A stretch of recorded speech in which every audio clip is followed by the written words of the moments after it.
Hello guys, कैसे हैं आप सब लोग। मैं हूं आपका दोस्त असलान और आप देख रहे हैं मेरा चैनल ज़ेफ्लिक्स। हाजिर हूं लेवल अप के एपिसोड 92 के साथ। लास्ट एपिसोड के एंड पे हमने देखा था जिन्हू अपने फादर के सामने खड़ा होता है। उसे फादर उसको सारी बात बताते हैं कि फ्रैगमेंट ऑफ लाइट ने मुझे ऑर्डर दिया था कि हमें जिन्हू को प्रोटेक्ट करना होगा क्योंकि अब वो हमारी साइड पर है, इसलिए मैंने तुम्हारी हेल्प की और मैं तुम्हें बैकग्राउंड में रहकर प्रोटेक्ट कर रहा था। मैं तुम्हारे सामने नहीं आना चाहता था क्योंकि मुझे नहीं लगता कि तुम मुझे इस तरह एक्सेप्ट करते। फ्रैगमेंट ऑफ लाइट को लगता है कि जो भी डिस्ट्रक्शन आने वाली है, क्योंकि किंग ऑफ डिस्ट्रक्शन अपने ड्रैगन्स की आर्मी के साथ वापस आने वाला है और दुनिया को तबाह कर देगा, उस वक्त सिर्फ तुम ही होगे जो उसको बचा सकती हो और तुम्हारी शैडो आर्मी। इसलिए उन्होंने मुझे कहा कि मैं तुम्हारी हेल्प करूं। जिन्हू के डैड उससे पूछते हैं क्या तुम मुझसे नफरत करते हो। जिन्हू कहता है हाँ मैं तुमसे नफरत करता हूँ। उसके डैड रोते हुए उससे कहते हैं प्लीज मुझे माफ कर दो, मैं तुम्हें अकेले छोड़कर चला गया।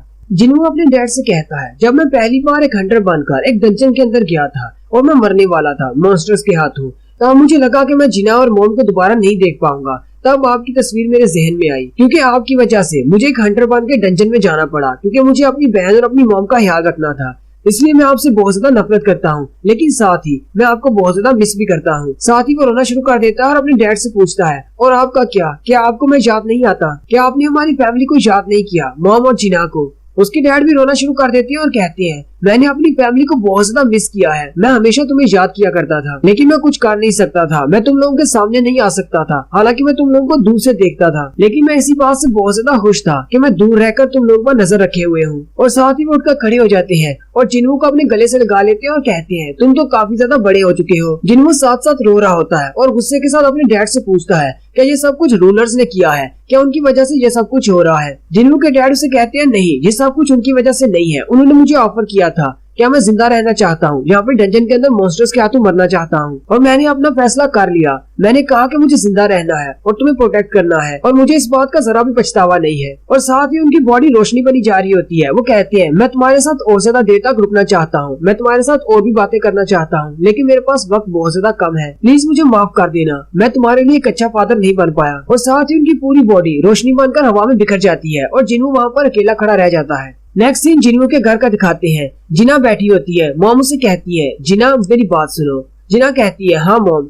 मॉम उसे कहती है चलो इस घर को छोड़ देते हैं, किसी और जगह चलते हैं, मेरा अब इस घर से दिल भर गया है, हम किसी और जगह शिफ्ट हो जाते हैं। जबकि जिन्हू चिल्लाकर मुनाज से कहता है मेरी बात जरा कान खोलकर सुन लो, तुम्हें इस सब का हिसाब देना होगा जो भी आज मेरे साथ हुआ है। नेक्स्ट एक न्यूज वाले बता रहे होते हैं कि थॉमस सांद्रे की कंडीशन अब बिल्कुल ठीक है, वो अब खतरे से बिल्कुल बाहर है और बहुत सारी एम्बुलेंसेज है जो कि जख्मी हंटर्स को हॉस्पिटल में ट्रांसफर कर रही है। और जो मॉन्स्टर्स हम पर अटैक करने के लिए आए थे वो सारे हाफ बन चुके हैं और उनके ट्रेसेस सिर्फ बाकी रह गए हैं, वो भी खत्म हो चुके हैं। जबकि मिस्टर वूजिन अपने रूम में बैठे एक बड़ी सी एलसीडी के ऊपर सब कुछ देख रहे होते हैं और कहते हैं लगता है कि सब कुछ खत्म हो गया, जिन्हू ने उन सबको मार डाला, उन तीनों को। और साथ ही उसे याद आती है कि जिन्हू ने कहा था कि जिसने भी चेयरमैन को मारा है वो उसको अपने हाथों से मारकर उनकी मौत का बदला लेगा, और जिन्हू ने बिल्कुल वैसा ही किया, जिन्हू ने उसको मार डाला। उन तीनों डिमोनिक बीस्ट की वजह से पूरे शहर को बहुत ज्यादा नुकसान पहुंचा, लेकिन असली खतरा तो अभी भी बाकी था। आसमान में वो बड़ा गेट जिसके अंदर से पता नहीं क्या निकलेगा, जिसका कुछ ही दिनों में डंजन ब्रेक होने वाला है। नेक्स्ट सीन कुछ दिन के बाद का होता है जिस दिन उस डंजन को ब्रेक होना है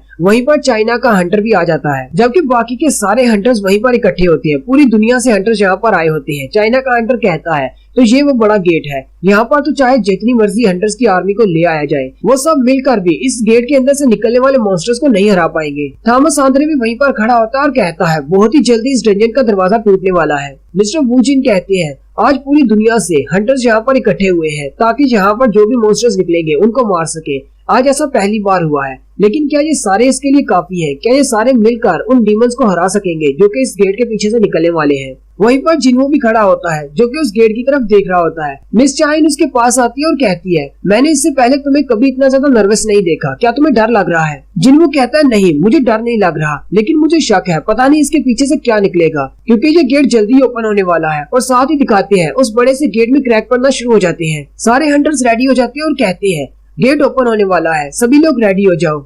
उस गेट के अंदर से शैडोज की आर्मी निकलना शुरू होती है। वो सारे हंटर्स रेडी हो जाते हैं और कहते हैं जैसे ही वो लोग नीचे आए उनको मारना शुरू कर दो, लेकिन जिन्हू उनकी तरफ देखकर हैरान हो जाता है और कहता है ये तो सारे शैडो सोल्जर्स हैं। वहाँ पर शैडो की एक बहुत बड़ी आर्मी होती है शैडो सोल्जर्स की, जिनके साथ बड़े बड़े ड्रैगन्स भी होते हैं। जैसे वो लोग उन शैडो सोल्जर्स को बाहर निकलता हुआ देखते हैं वो सारे कहते हैं चलो जल्दी से अटैक करें, लेकिन जिन्हू उनको रोक देता है। वो सारे हैरान हो जाते हैं और कहते हैं ये हमें रुकने का क्यों कह रहा है। वहीं पर मिस्टर वू जिन होते हैं, वो जिन्हू से कहते हैं तुम हमें रुकने का क्यों कह रहे हो। जिन्हू कहता है क्योंकि ये दुश्मन की आर्मी नहीं है। सारी शैडो सोल्जर आर्मी को एक शैडो सोल्जर कमांडर लीड कर रहा होता है। मास्टर चोई जोंग सोच रहे होते हैं आखिर ये लोग क्या करने वाले हैं, ये मिड एयर में उन मॉन्स्टर्स के ऊपर अटैक क्यों नहीं कर रहे। आखिर जिन्हू सोच क्या रहा है। शैडो सोल्जर्स की आर्मी का कमांडर नीचे आ जाता है। जिन्हू उसके सामने जाकर खड़ा हो जाता है। वो कमांडर जिन्हू को देखता है, जिन्हू उस कमांडर को देखता है। थोड़ी देर एक दूसरे को देखने के बाद वो कमांडर अपने घुटने टेक देता है और कहता है मेरा नाम ग्रैंड मार्शल बैलियन है। उसके अपना सर झुकाते ही बाकी के जितने भी शैडो सोल्जर्स होते हैं वो सारे अपना सर झुका देते हैं और जिन्हू को अपना किंग कहते हैं। मिस्टर वू जिन भी ये देखकर बहुत ज्यादा हैरान हो जाते हैं और कहते हैं आखिर यहाँ पर हो क्या रहा है, क्या ये सारी की सारी आर्मी जिन्हू के लिए आई है। थॉमस आंद्रे लिनार्ड से कहता है क्या तुम देख रहे हो। लिनार्ड कहता है हाँ मैं देख रहा हूँ। थॉमस कहता है हमारे पास सिर्फ एक केमिस्ट था जिसने इस पूरी दुनिया को खतरे में डाल दिया था, लेकिन जिन्हू के पास 3 केमिस्ट के शैडो सोल्जर्स हैं। जबकि जिन्हू सारी शैडो आर्मी को देखकर कहता है तो इसका मतलब यही वो शैडो आर्मी है जो कि एशबॉर्न मेरे लिए छोड़कर गया है। जिन्हू अपने शैडोज को भी बाहर निकालता है और कहता है अब असली की वार स्टार्ट होगी। तो सारी शैडो आर्मी के बाहर निकलने के साथ ही वो बड़ा सा गेट गायब हो जाता है। नेक्स्ट सीन कुछ दिन के बाद का होता है हंटर एसोसिएशन का, जहाँ पर मीटिंग रूम में सारे लोग बैठे होते हैं और कहते हैं जितने भी बाकी के कंट्रीज वाले हैं वो सारे इस बारे में एक्सप्लेनेशन मांग रहे हैं। क्या जिन्हू के पास जितनी आर्मी है क्या वो हम पर अटैक नहीं करेगा। इस तरह तो जिन्हू के पास अपनी एक आर्मी आ गई है। अमेरिकन हंटर एसोसिएशन वाले कह रहे हैं कि उन्हें जिन्हू के बारे में बताया जाए कि वो कहाँ पर है, क्योंकि जिन्हू को वो सबसे बड़ा खतरा समझ रहे हैं। कहीं जिन्हू उनके खिलाफ हो गया तो वो सारे कंट्रीज को तबाह कर सकता है। सारे लोग जिन्हू के बारे में जानना चाहते हैं। सारे कंट्रीज वाले हेल्प के लिए कह रहे हैं कि जिन्हू को वहाँ पर भेजा जाए और कुछ कह रहे हैं कि जिन्हू उनके लिए खतरा है। मिस्टर वू जिन कहते हैं तो तुम लोग क्या चाहते हो कि उस बड़े से गेट के अंदर से कुछ मॉन्स्टर्स निकल आते। शुक्र करो कि वहाँ से जिन्हू की आर्मी निकली है। मिस्टर वू जिन कहते हैं उस गेट में से हजारों लाखों की तादाद में शैडो सोल्जर्स निकले थे और जिन्हू ने उन सबको अपनी शैडोज में समा लिया। इसीलिए सभी लोग परेशान हैं क्योंकि जिन्हू पिछले कुछ दिनों से गायब हो चुका है। किसी को भी नहीं पता वो कहाँ पर है। लेकिन उन सबको बता दो ये पहली बार नहीं है जिन्हू जहाँ से गायब हुआ है। जिन्हू बहुत दफा इस तरह गायब हुआ है। हम लोग यहाँ पर हंटर संघ जिन्हू की हेल्प के लिए है। हंटर एसोसिएशन हंटर्स को एड प्रोवाइड करने के लिए है। हमारे पास जितनी हिम्मत है हम उसका साथ देंगे, इसलिए जितना हो सके जिन्हू को कवर करो। जब वो वापस आएगा उसके पास कुछ अच्छी एक्सप्लेनेशन जरूर होगी। जबकि मिस्टर वू जिन को भी नहीं पता होता कि जिन्हू कहाँ पर है। मिस्टर वू जिन कहते हैं पता नहीं जिन्हू इस वक्त कहाँ पर होगा और क्या कर रहा होगा। जबकि उसी वक्त एक खाली आइलैंड का सीन दिखाते हैं जहाँ पर जिन्हू अपनी सारी शैडो आर्मी को बाहर निकालता है और उन सबकी ट्रेनिंग करवा रहा होता है। ग्रैंड मार्शल बैलियन जिन्हू के साथ खड़ा होता है और कहता है मास्टर आप तो बहुत ज्यादा ज़हीन है। आपने हमारी आर्मी को 2 हिस्सों में तकसीम कर दिया है और उनकी आपस में बैटल करवा रहे हैं। इससे इनकी अच्छी प्रैक्टिस हो जाएगी। जिन्हू कहता है अगर वो एक दूसरे को मार भी देते हैं तो इससे कोई फर्क नहीं पड़ता क्योंकि वो मरने नहीं वाले। जिन्हू अभी वहीं पर ग्रैंड मार्शल बैलियन के साथ खड़ा होता है कि उसके सामने बीरू आता है। बीरू आके अपने घुटने टेक देता है और कहता है प्लीज मेरे किंग आप मेरा टेस्ट ले, मेरी स्ट्रेंथ को चेक करें, मैं ग्रैंड मार्शल बनना चाहता हूँ। जिन्हू उसकी बात सुनकर हैरान हो जाता है जबकि ग्रैंड बैलियन भी उसकी तरफ देख रहा होता है। बीरू सबके सामने बैलियन को चैलेंज करता है और कहता है मैं आर्मी का कमांडर हूँ, मैं ग्रैंड मार्शल बैलियन को चैलेंज करता हूँ ग्रैंड बैलियन की पोजीशन के लिए। जिन्हू कहता है चलो ठीक है मैं तुम दोनों को इजाजत देता हूँ, तुम लोग फाइट कर सकते हो। बीरू और बैलियन दोनों ही एक दूसरे के आमने सामने खड़े होते हैं। वो दोनों फाइट करने वाले हैं।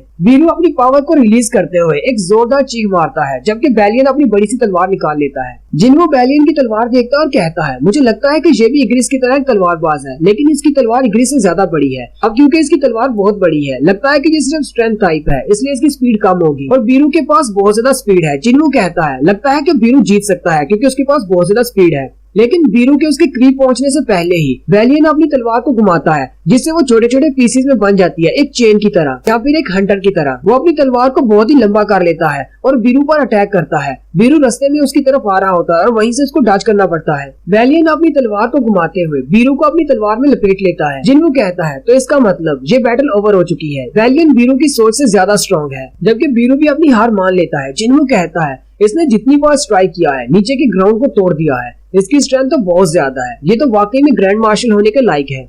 नेक्स्ट सीन चाइना के एयरपोर्ट का होता है जहाँ पर ल्यूजी गैंग उतरता है। सारे लोग बहुत ज्यादा खुश होते हैं और कहते हैं ये हमारे चाइना का सबसे बेस्ट हंटर है जो कि कोरिया गया हुआ था उन लोगों की हेल्प करने के लिए। वहीं पर एक रिपोर्टर होता है जो कि ल्यूजी गैंग से कहता है बहुत सारे लोग आपके इस फैसले से बहुत ज्यादा खुश हैं, लेकिन काफी सारे लोगों का मानना ये है कि आपको वहाँ पर नहीं जाना चाहिए था। साउथ कोरिया की हेल्प करके हमें कुछ भी नहीं मिलने वाला। आप इस बारे में उन लोगों से क्या कहना चाहेंगे। रिपोर्टर की ये बात सुनकर ल्यूजी गैंग गुस्सा हो जाता है और कहता है इस तरह की बकवास बातें कौन कर रहा है, क्या उन लोगों ने कभी मैप को नहीं देखा, क्या उन्हें नहीं पता कि साउथ कोरिया के ऊपर कौन है। साउथ कोरिया के ऊपर चाइना है। अगर वो लोग गेट से निकलने वाले मॉन्स्टर्स को वहां पर नहीं रोक पाते तो वो सारे मॉन्स्टर्स चाइना आ जाते। क्या ये लोग बेवकूफ है? क्या इनको समझ नहीं आती? और साथ ही वो उन सबसे कहता है अगर किसी ने इस तरह का सवाल पूछा है तो मैं उसको बता दूं मेरे पास इतनी पावर नहीं है कि मैं कुछ मॉन्स्टर्स को रोक पाऊं। अगर जिन्हू फेल हो जाता है तो मैं आपको यकीन दिलाता हूं कि मैं कुछ भी नहीं कर पाऊंगा। और अगर किसी को मेरी इस बात से मसला है तो वो जाए और जाकर मॉन्स्टर्स के साथ खुद ही फाइट कर ले। ल्यूसी गैंग अभी वहीं पर उनको इंटरव्यू ही दे रहा होता है कि वहीं पर आसमान में एक बड़ा सा क्लोसल गेट ओपन होता है। वो सारे लोग उस गेट की तरफ देखना शुरू कर देते हैं।